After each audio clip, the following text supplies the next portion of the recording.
Cruel, or Taka, or Alpha, or Reza, leave Churnwalker and Blackfeather both open. If they pick Churnwalker, you just get Blackfeather. If they get Blackfeather, then you can second ban their Churn, or you can pick it yourself.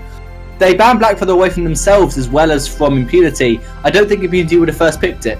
They've won every game they've played with Churnwalker, so why would they not first pick Churnwalker? So I think Renegades could have left themselves Blackfeather open if they wanted to play it, but now they get their Arden. Once again, seeing very similar drafts, and now it is Renegades that have to change it up. They're going to ban the Reza. I think Impunity will be like, yeah, cool, we've still got our Saw pick. We've got other junglers which we can be aggressive with in the early game. That's not really a problem for us.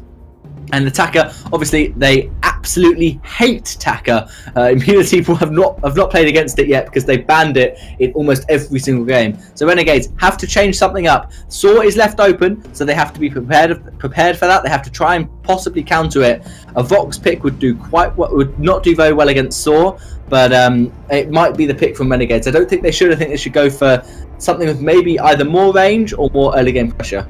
Yeah, but they can go for that Saw themselves, and we have seen Renegades actually coming in with an Arden and Saw combo, and it worked very, very well for them. They're able to push the early game turrets, they're able to put down damage. Of course, Saw falls off into the late game, but generally when you run a Saw, you don't want to go that far into the late game. You try to end it within first or second, or rather first Kraken, but they will settle for the Kestrel in preparation for the Saw being picked up by the side of Impunity. So we saw Impunity before. Whenever they want to pick up the Saw, they want to ban out the Kestrel for themselves. If not, then the Taka. They absolutely dislike this Taka, but we've seen a couple of Kestrel bans out coming through from Impunity. What do you think Impunity will go for now? Would they just settle for the Saw? I think they should pick Vox and Alpha, but they're going to go for Baron. So Impunity going completely different scaling. They're going to go for the late game with Baron. I know that Baron and Churnwalker have obvious synergy together. Baron has splash damage on his basic attacks, and Churnwalker will amplify that damage so much. But the Baron Churnwalker, they scale at different points in the game, because Baron is really good late game, Churnwalker is so good early game. I am very interested to see what Impunity can do, how they are going to decide to play this, whether they're going to be aggressive early game, whether they're going to be passive, let Baron scale up, or try and use Churnwalker's power spike. And so it's going to be different. I like the Alpha pick. It's a really solid pick against Kestrel. Kestrel has nothing against Alpha. It's really good. You can just dive in, you can kill her without problem. And the Samuel final pick from Renegades, that's not great. It's a double squishy comp against Alpha. Alpha excels against that. And I think I like what Impunity have done with the Alpha. I don't particularly like the Baron with the Churnwalker though. Yep, and I mean, Baron, you can basically try to play aggressive in the early game alongside this Alpha, a very early game hero, and as with Churnwalker as well, very team fight, orientated team comp coming through from the side of Impunity. So as long as Impunity can score the early game and try to shift that late game, we know Baron is just so very strong at into the mid game itself. When they have that snowball, they will definitely easy to close this game out for themselves. But I'm really liking the team comp coming through from the side of Renegades. They have the Castro, the Samuel, very early game heroes can try to push against this Baron, but of course at the back of their minds constantly would be of this Alpha. Those prime directives will hit and will hurt when they land. And maybe Renegades will change up the strategy this time. They will want to go in for the early invade. They will want to go in for the early push against the first turret, against this Baron at least. And it's just really just down to execution and whether or not Impunity can bring the late game for Baron into the mid game and try to push every single advantage they are given. Yeah, so we are now loading into the Halcyon Fold for the second, possibly final game between Renegades and Impunity. I think that Renegades need to be aggressive. They have really nice level 2 composition. They can push turrets with Kestrel. They can be aggressive against Alpha with Uni, but we're going to have to see what they decide to go for. And yeah, DefQ is going to be passive. He's going to be farming up. And unless a really big team fight happens at level 2, then it's going to be Renegades who have the advantage. Because if they get 3 chains and then Baron and Alpha do a bit of splash damage, that splash damage gets reflected throughout the chains, and it's going to be pretty easy for the Churnwalker who tries to get the tree and isn't able to do so. And Quadrivar does not have boots.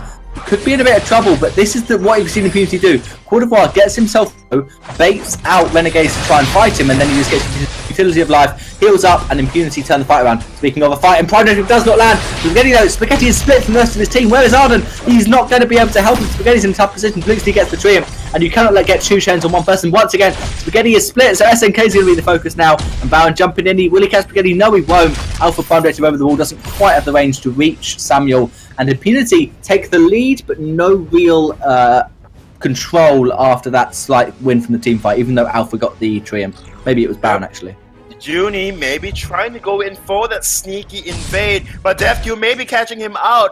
Jump Jets in, not quite in time, and DevQ will just go into lane, try to clear out this wave against Spaghetti on that Kestrel. But in the early game, we mentioned about Kestrel and how strong Kestrel is in the early game. So Kestrel generally, or rather Spaghetti on this Kestrel, would want to go for that Sorrow Blade first item, build into the Sorrow Blade. After getting the Sorrow Blade, we'll have an infusion very early, but DevQ very, very low. We'll have to pop the Flask, but Flask is already used 70 seconds cooldown. We'll be forced to port back home. But as mentioned, Spaghetti likes to play the early game, get Sorrow Blade, get the infusion, and try to push for something, push for an objective. But with Quarter Ball around and the man damage coming through from Baron, Baron settles for that Sorrow Blade as well, and able to get Sorrow Blade alongside Spaghetti, it will be quite a difficult fight for the side of Renegades, especially since all 3 heroes, or rather both carries from the side of Renegades, are super squishy.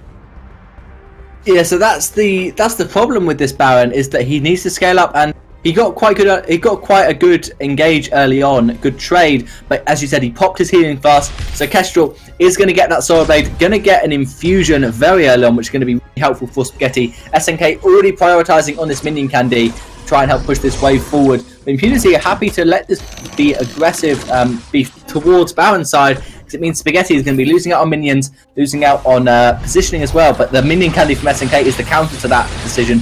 You try and freeze the lane, and then they just minion candy it. Now you have a turret problem. Uni up in lane, Drifting Dark, going to try and get damage onto the turret and onto the Baron.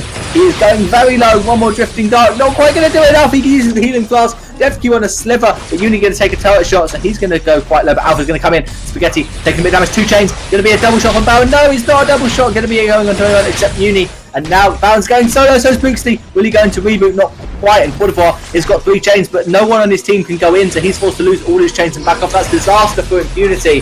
Now Blixty looking to try to weekend. Prime Directive is going to go in, but not going to hit anyone. He had no core charge stacks, so that would be risky. DevQ deciding not to port home. All 6 players on the fold are low in health, below half health easily. Only SNK is above a quarter health really, and now Chain goes out but does miss. SNK is going to take a little bit of damage, but put more onto Quarter Bar. Now Blixty trying to freeze this wave for himself. Spaghetti is quite low, but Alpha, if she gets some core charge stacks, you can die to 1 Prime Directive. And so Spaghetti going to port home. And Impunity do not lose that much. They're still even in gold. Yep, they are still even, and DevQ will head into the jungle to just farm alongside Blue City on this Alpha, leaving the wave relatively push against him or against themselves. But it will be worth it for Baron. Baron can farm easily under turret if you do not miss those starter steps, and Quartervar will be in lane to just try to secure those last hits. But Minion Candy once again being used by the side of Renegades, so aggressive coming through from the side of Renegades. Yeah, what Impunity are doing is they're trying to freeze the wave so can't farm effectively. SNK is going, okay, you freeze the wave, let's take the tier 1. Because the minions are now being aggressive on the turret. DevQ is losing a bit of farm.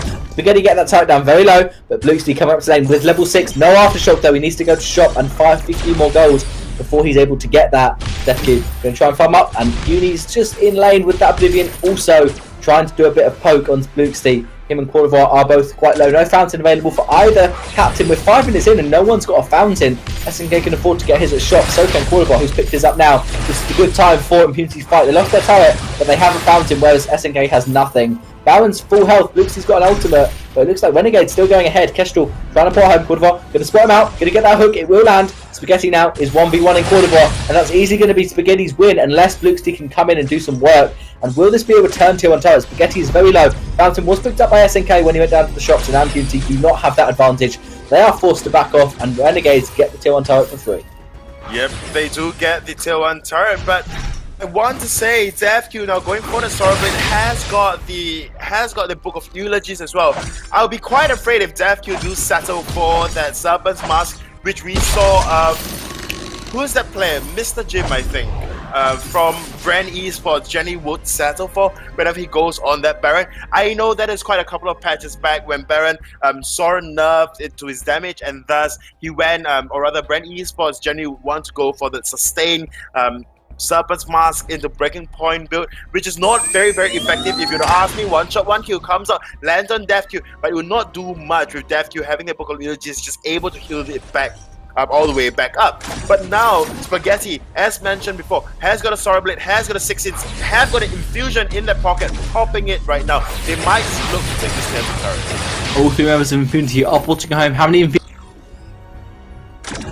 one? Neither gets one, so no response to Renegade's infusions. Impunity going to try and defend this target. Renegade is playing like a beauty where there's the Iron Cannon from Alpha. SNK going to be the one caught out, but he's not the target you really want. Not going to hit as many chains as he might want as well, but going to come out, going to hit, okay, second one, wants to go into Kestrel and does land. Sleep did sleep up Impunity, but it did not matter. Baron can use that as a double shot from Baron, loads of damage. Alpha does take a prime directive, and this is chains doing its work from Corner Block with Impunity doing more work. Alpha not going to get that prime, they're going to get the ultimate of Termination Protocol not popped because Alpha got stunned up by the Kestrel. That's first blood, 7 minutes in. We've always had 2 turrets full and there hasn't been a first blood yet. Quadribar, 3 chains, ultimate, gets a triple stun. Spaghetti's going to go down to Death Q. If this Baron is doing work, Quadribar is going to almost fall, but Death Q's body blocking for his captain. The carry's body blocking for the captain. Death Q can do the work. Is he going to go for it? He gets 1 kill. If he has the energy for jump jets, I would go for it. But he's just going to bait until Alpha is back, and Uni knows Alpha's back. Uni's going to back off.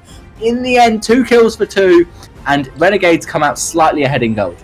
Yep, 2 apiece, but the side of Impunity, or rather the side of Renegades, can't quite push into this Tier 2 turret. They are definitely finding it quite difficult, even when SNK popped that minion candy, and Spaghetti just couldn't find those glimmer shots onto those the Tier 2 turret. Yes, the Tier 2 turret now is at half health.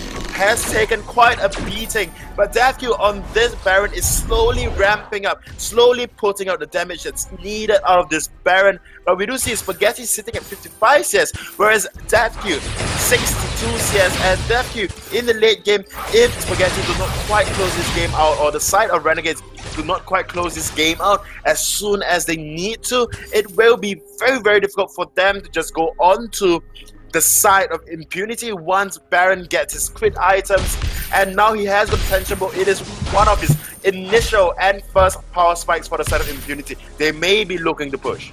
Yeah, Baron picked up an infusion. Kestrel has to re-pop hers. Worth is going to run out pretty soon. 1 shot onto Baron, giving Kestrel a bit of adrenaline stack. Uni going in aggressive with this drifting. Baron pops, has got his infusion still popped. Still with only a soul bed and tension bow. So Impunity are looking to fight if they manage to get a good engage, but this is a bad engage for them. Uni got great drifting dark and Madison Verdict poke, so this turret is going to go down. No question, only 1 minion is more than enough for the side of Renegades. Will Impunity turn it around and go for their own fight? Does not look likely. Nope, they're not going to go for it. They're just going to back off, allow Renegade to get that Titu turret for free. Even though there was no infusion for Spaghetti, there was one for Uni, and so Death Q didn't feel like he was that far ahead to go for it after taking all of those empowered malice and verdicts. Uni is going pretty glass cannon, no block, no Eve of Harvest quite yet. So Impunity could find a good fight, and they want to seize their own tier 1 turret. Spaghetti rotating back. Hook and chain does not connect onto Kestrel. That was what he wanted. Now Blixie's looking to try and go in. Baron, bit of damage onto this turret. Gauntlet comes through. Death Q can block it with that jump jet, and lovely damage onto SNK. But Uni is getting us balance and verdict. 1 shot does miss. Now Blixie pops his own infusion. Good time for Impunity once again to fight. Alpha goes in. There's 1 quarter stack. Wanting to get a second. He does get it on the minions, and then there's going to be a double shot onto Uni. Bliss sleep comes through and it sleeps up Baron, but it does not sleep up Blixie. And the 2 chains going to come out. 1 on SNK, 1 on Spaghetti. But that's a very aggressive drifting dark. Baron jump jetsing in. Body blocking for his team, but that's not what you want to do as a Baron.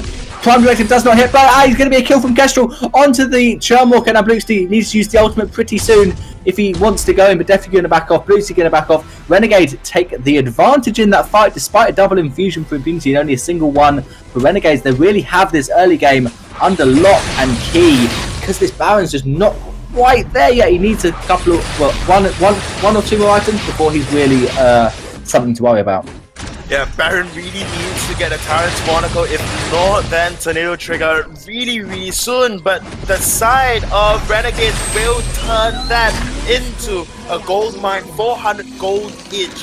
to each member of the side of Renegades, pushing their gold lead even further. They were sitting at about a 2k gold lead. Now they are at a 3k, close to 4k gold lead. Very comfortable for the side of Renegades. And the side of Impunity, they are slowly but surely losing their footing now. Blue City unable to just go very aggressive, because the moment he goes in, he gets trapped out by the Gauntlet. If not, then, you know, trapped out by active camo. If not, then, you know, there's just so many CCs coming through from the side of Renegade. It's just so difficult for Blue City to just jump in.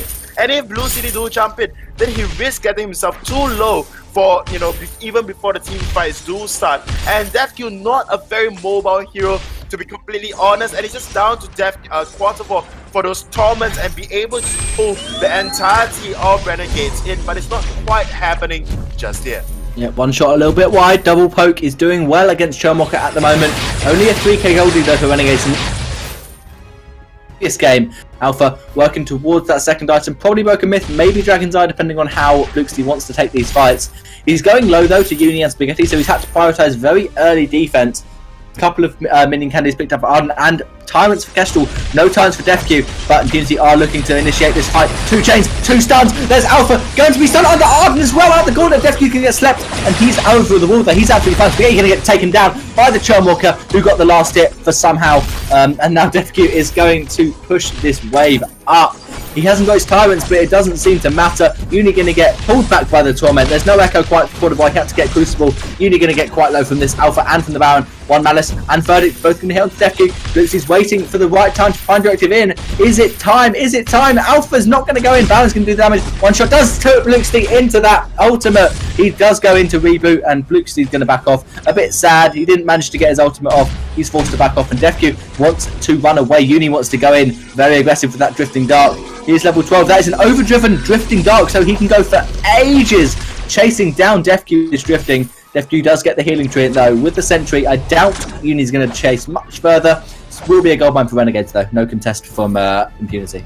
Yep, very unique overdrive coming through from Uni. Most of the time we do see the overdrive is on Oblivion, the ultimate of the Samuel, but this time Uni have an overdrive on the Drifting Dark. It means it will just stay forever on the fold like you mentioned earlier on, and the Empowered Malices and Verdict coming through will just be immense for this long drawn out team fights that the RNG and IMP are facing right now. Baron in that team fight put himself in a very good position over the wall, no one could just get close to him. But like mentioned, Blue City wants to jump in, Baron wants to attack from backline, and Quaterfall wants to be in a mid-tier, you know, and not really just tanking up the damage at all. Although Quaterfall on a Churnwalker has got a Futility of Life perk, and that means basically as many hooks as he lands, there is as much healing that he gets as long as allies deal damage. But DefQ on that Baron do not deal sustained burst. Instead, it's a one-shot thing. Here we go, 2 chains. That's going to be an ultimate, and it's stunning. Oh, that on purpose, but he blocks out the Samuel Oblivion, and that's prime directive, not going to land, but Spaghetti going to get pulled back. Fountain forced. Spaghetti going to try and one on DefQ. He will be able to do so. Fountain forced also by Impunity now. Renegades looking to turn this around. Drifting Dark going to be used, but that's not quite the right direction. Impunity going up. Uni is now only going to get 2 Malice and Verdicts out of that Drifting Dark. And now he's still going in though. He's got his Dragon's Eye. It's stacking up. He'll be on 9 stacks by now, no question. Uni's going to be a massive damage dealer. DefQ's forced to just run far away. And Alpha's terrible at running. She's just slow. She's only got tier 1 boots. She's going to be forced to use them. DefQ could have jumped this away. And Call of War has got a full metal jacket against this Kestrel. And Uni, the problem with that overdrive on the Drifting Dark is that it's so quick. You're forced to run with it, or else you're not going to get melee Empowered Mass and Verdicts out of it. Turret is going to go down to the minions. Not quite going to be taken out by Impunity. They lose their 3 turrets, and Kraken immediately going to be focused by Renegades. Impunity have to contest this with vision, otherwise they're just probably going to lose the game from this push. They might lose the game from this push, and it's just so difficult for DefQ to even put damage out. We saw he jump jet in, put out 2 shots onto Spaghetti, but Spaghetti can just easily out damage him with one glimmer shot and 1 basic attack. So that's how much damage Spaghetti has over DefQ. DefQ really have to rethink how he will approach this fight. Whether or not to burst Uni down first, if not then burst Spaghetti down, and all 3 members from the side of Impunity have to work on one single target. Because what happens is, you burst Spaghetti down, you take Spaghetti down, but then you need just so much sustain on his build right now. He has got the Dragon's Eye. The longer he stays in team fight, the more damage he's going to put out. And now Uni coming in from the backline, trying to flank the side of Impunity. Drifting Dark has been used, but he's only going to get 2 Malice and Verdicts out of that. Best positioning. Drifting Dark's already gone. 10 seconds. When Impunity could fight, and they will be in an advantageous position. Hook and Chain comes out, but is broken. Samuel drifting back in 4 seconds, so Renegades are ready to fight one shot. Just going to hit onto Booksy. That tickles with his metal jacket, same as Coeur d'Ivoire. They're really itemizing against this Kestrel. It's a smart play. Kestrel is going to be so hard to play against. Impunity waiting as 3 in that bush. If Kestrel goes to farm the wave, she's dead. There is no question, but Renegades don't care. Renegades going to start up the Kraken, and Coeur d'Ivoire has got a flare, but it looks like he's going to wait. They lose patience. They need to check this Kraken. They know it's being taken. Baron's got an ultimate, and Bluxy has a nice steal with that Prime Directive. DefQ going to push this wave up before they try to fight, because if they win the fight, they have the minions already pushed to take the turret. And Impunity going to just go, yeah, take the Kraken, we take your turret. It looks like it. Baron is going for the turret, and if Coeur d'Ivoire gets the steal, that would be massive. Nice Gauntlet, it's not going to be rocked up, and Alfie uses the ultimate already, and she's going to just try and do burst down as quick as she can. Minions on the turret. DefQ, son of a Gauntlet, but Spaghetti's going to go very low. Alpha does go down. She does not manage to survive. Coeur d'Ivoire's also going to go down himself, unless the futility of life can save him. Lovely ultimate. Oh, the plays from Coeur d'Ivoire. The trespass does almost keep love. Can he buy boots and use it? No, he does not be able to get out with those boots that he picked up. DefQ now, screw it, he's going to try and fight, but he goes down. The ace for Renegades, and it looks like they're going to take this game. Not the best decision from Impunity in hindsight. Well, I mean, Coeur d'Ivoire could have tried to steal that Kraken away, and it would have maybe worked out in his favor, but because of the not able to steal that Kraken away. Luke City actually might be able to kill Uni. Uni's taking so many. He will go down to the South Prime Directive with Spaghetti. Can he then tank it? They can tank the Glimmer Shots, but Spaghetti's just kiting around with his basic Kraken's. I thought, but Renegades do take the win. Yep, Renegades taking the win, pushing this into a third game between Impunity and RNG. And very good performance coming through from the side of Renegades, and although we constantly mention the Alpha looks decent, looks good in the team comp, but Baron just took way too long to ramp up as compared to Castro. Castro needs a Sorrow Blade.